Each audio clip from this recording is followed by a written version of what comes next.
Hi there, and welcome to the Plus Software Solutions Forecast.Live video series for the Cashflow Forecaster.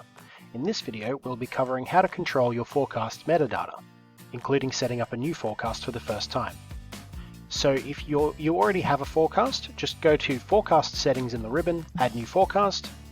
You'll see the exact same screen as if you don't have a forecast, so this will automatically display if you don't have one. There are a few different fields in this one: the name, which must be unique across your entire portal and all users; a description, just something that will help jog your memory as to what this forecast is for; a number of days from 15 to 365. The private to me field restricts the forecast from being seen by other users, so only you can see it. We have the exclude starting, overdue and past due debtors and creditors checkboxes here. These change how the Bankroll first day sums, which we'll cover in a moment. I'll quickly unselect one of these and I'll show you how that works. And then we have the Bankroll Mappings.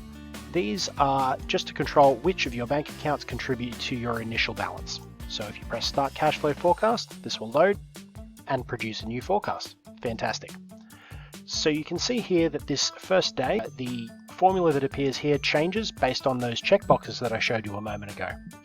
If you exclude the debtors transactions, it sums the creditors transactions and all of these values for the GL rows, and vice versa for creditors transactions being unselected. From here, you can of course edit the forecast using the Edit Forecast button. This will show you all of the forecast parameters that you just set up in that new forecast field.